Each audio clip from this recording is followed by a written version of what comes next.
देखो, तो थ्योरम 10.5 ये कहती है देयर इज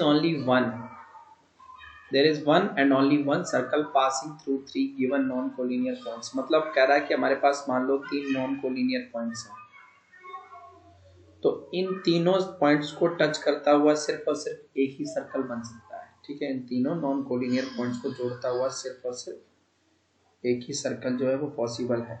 ठीक है, ये आपकी थ्योरम है, ये आपकी थ्योरम, इसके यूजेस बहुत कम हैं। ठीक है, इसके बाद चलते हैं बेटा थ्योरम 10.6 की तरफ। Equal chords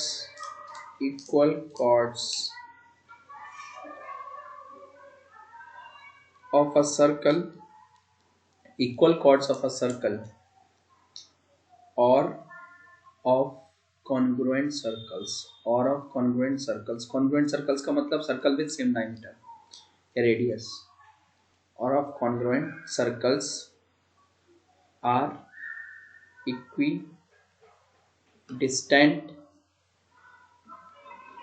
from the center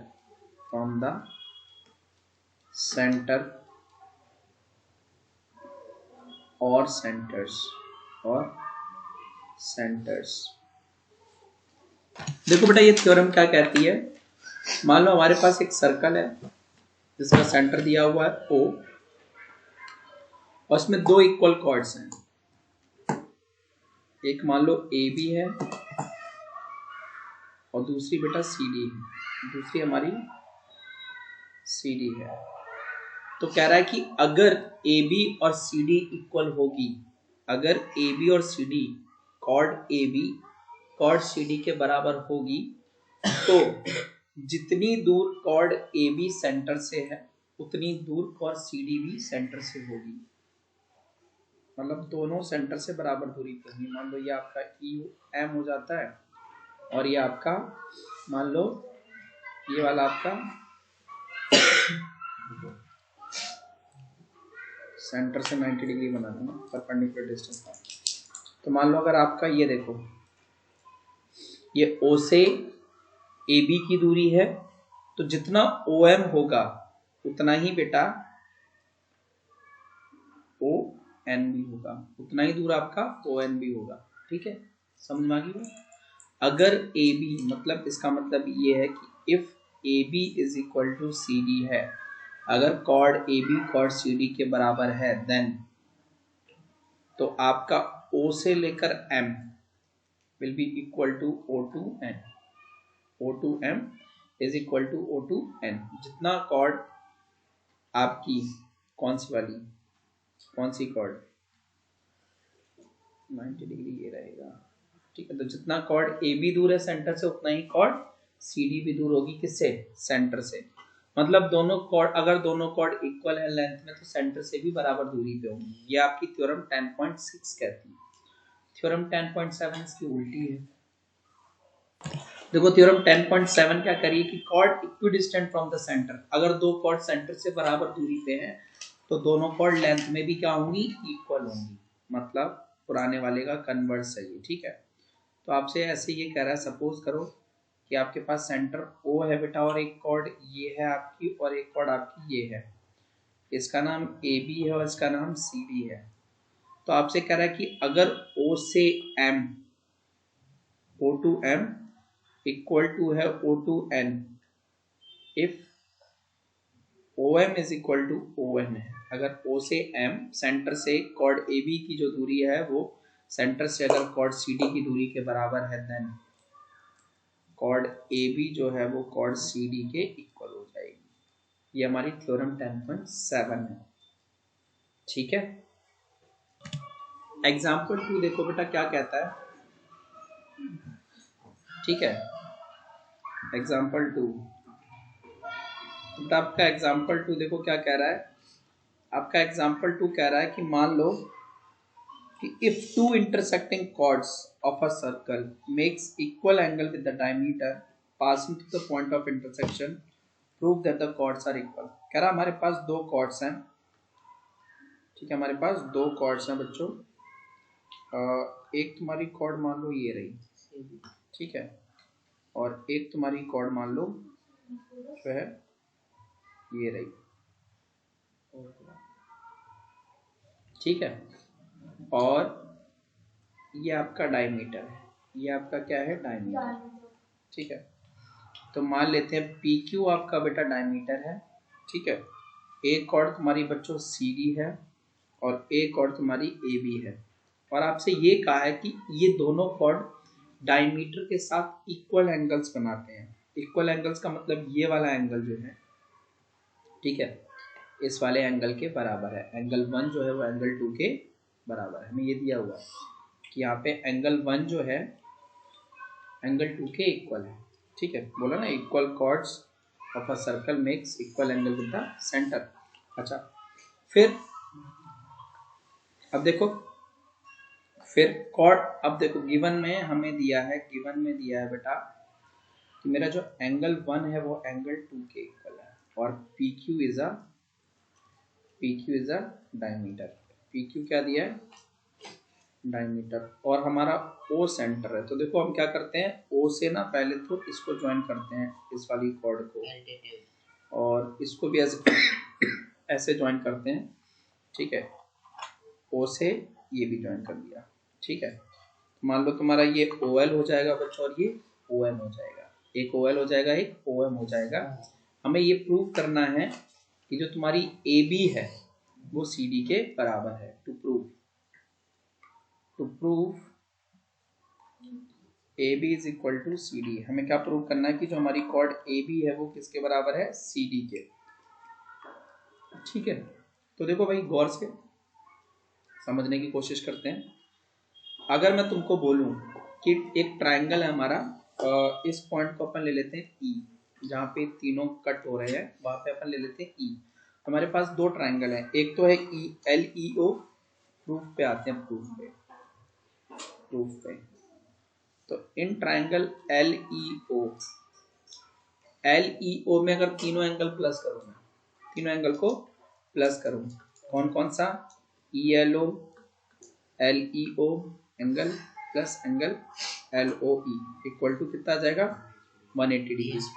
ELO में ये तुम्हारा 90 डिग्री है, LEO एंगल 1 है, कितना है एंगल 1, प्लस तुम्हारा LOE मुझे नहीं पता है, LOE नहीं पता, इक्वल टू 180 डिग्री हो जाएगा, ठीक है। एंगल 1 ये हो जाएगा हमारा, ठीक है। ऐसे दूसरा वाला ट्राइंगल ले लो, उसका नाम क्या लेंगे, MEO, क्या नाम लेंगे, इन ट्राइंगल MEO। तो MEO में भी आप यही करोगे, EMO MEO plus MOE equal to कितना आ जाएगा, 180 degree, angle sum property. EMO ये 90 डिग्री है, MEO आपका एंगल 2 है, कितना angle 2 equal to 180 degree, but angle 2 किसके बराबर है, एंगल 1 के।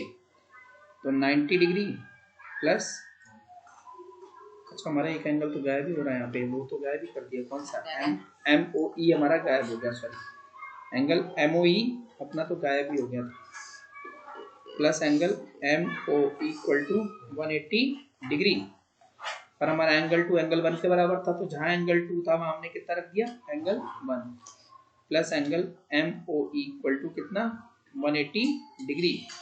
इसको थोड़ा सा सॉल्व कर लो, एंगल LOE कितना आ जाता तुम्हारा, 180 माइनस 90, 90 माइनस एंगल 1, इक्वेशन 1। ऐसे तुम ये भी सॉल्व कर लो, एंगल MOE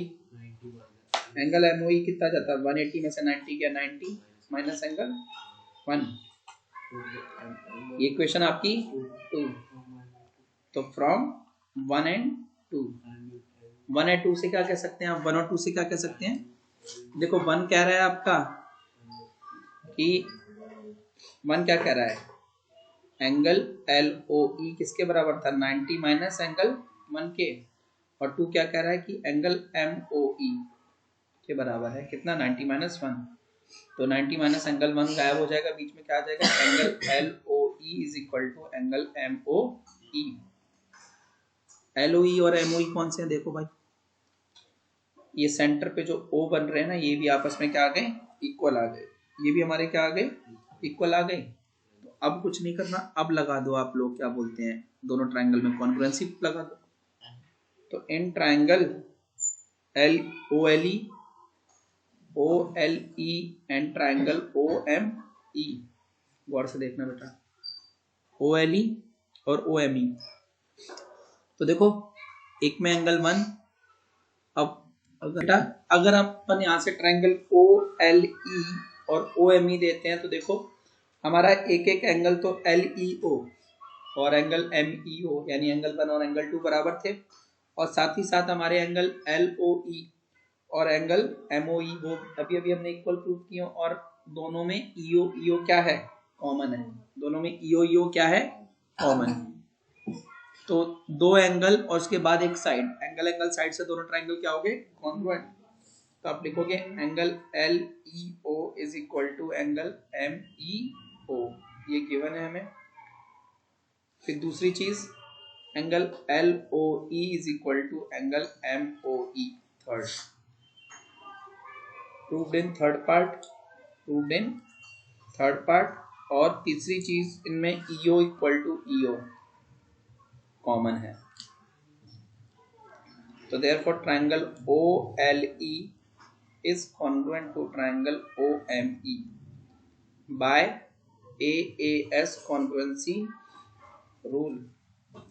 तब बोल सकते हैं कि by CPCT, CPCT से क्या हो जाएगा बेटा हमारा OL जो है, OL किसके बराबर हो जाएगा, OM के, OL इक्वल टू OM। अब तुम देखो OL क्या है, OL जो है कॉर्ड AB की सेंटर से दूरी है, OM क्या है, कॉर्ड CD की सेंटर से दूरी। अब दोनों ही कॉर्ड्स सेंटर से बराबर दूरी पे हैं, दोनों ही कॉर्ड सेंटर से बराबर दूरी पे हैं। तो theorem 10.7, since chords equidistant from the center of a circle are equal in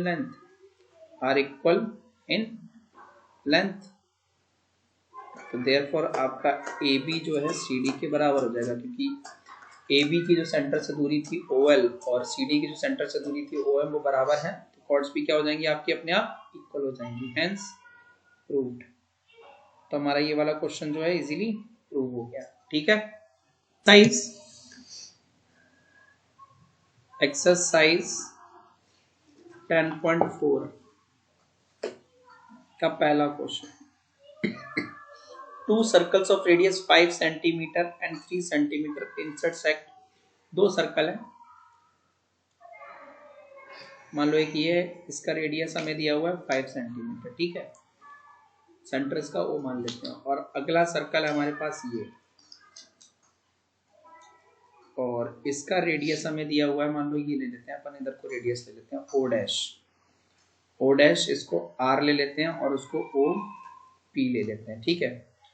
तो ये 5 सेंटीमीटर और ये कितना दिया है 3 सेंटीमीटर, और बोला इन दोनों के बीच की जो दूरी है, इन दोनों के सेंटर्स के बीच की जो दूरी है यहाँ से O टू O डैश वो दिया है 4 सेंटीमीटर, O से O डैश कितना दिया है 4 सेंटीमीटर। तो गिवन क्या दिया है, गिवन दिया है हमें OP equal to 5 centimetre, O dash R equal to 3 centimetre and O dash is equal to 4 centimetre. Find the length of the common chord. अब दोनों में एक चीज देखो, दोनों में कॉमन कॉर्ड आ जाएगी ना ये वाली, इसको अपन मान लेते हैं ए बी। कह रहे इस ए बी की लेंथ निकालनी है अपन को, क्या करना है इस ए बी की लेंथ निकालनी है, ठीक है, समझना गौर से, इस ए बी की लेंथ निकालनी है। मान लो ये कट कर रहा है कहाँ पे, एम पे, ठीक है, कहाँ पे कट कर रहा है, एम पे कट कर रहा है इसको, किसको, ओ डैश को, एम, ठीक है, एम पे कट कर रहा है। टू फाइंड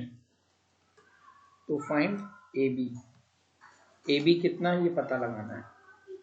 तो अपन गौर से देखा, अगर हम क्या करें, किसी तरीके से ना इसको ऐसे करके ज्वाइन कर लें, ठीक है, इसको यहाँ से ज्वाइन कर लें, ठीक है, इन दोनों को आपस में ज्वाइन कर लें और ऐसे ही इसको इससे ज्वाइन कर लें और इसको इससे ज्वाइन कर लें। अब गौर से देखते जाना यहाँ पे बेटा, सारे ट्रायंगल्स क्लियर दिख रहे हैं आपको? ये वाला पॉइंट आपका ये M है, ये सेंटर वाला पॉइंट जहाँ पे दोनों O डैश और AB एक दूसरे को कट कर रहे हैं, वो हमारा M है। तो मैं अगर आपको बोलूं कि इन ट्रायंगल, गौर से देखना, AMO एंड ट्रायंगल BMO, दिख रहा है सबको? AMO BMO, मैं बोलूं A से O बराबर B से O, AO और BO बराबर है इक्वल टू 5 सेंटीमीटर। क्यों? रेडियस है ना, रेडियाई ऑफ सेम सर्कल। ठीक है, उसके बाद मैं आपको बोलूं कि दोनों में OM क्या है?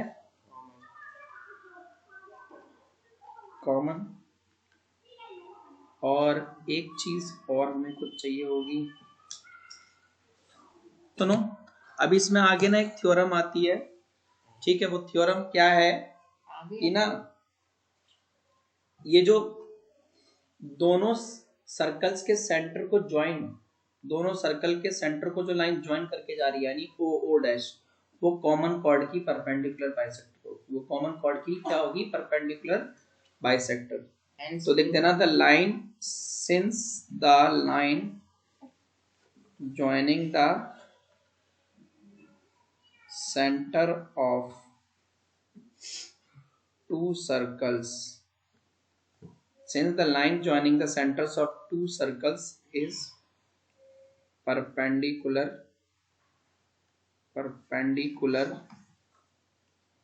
bisector of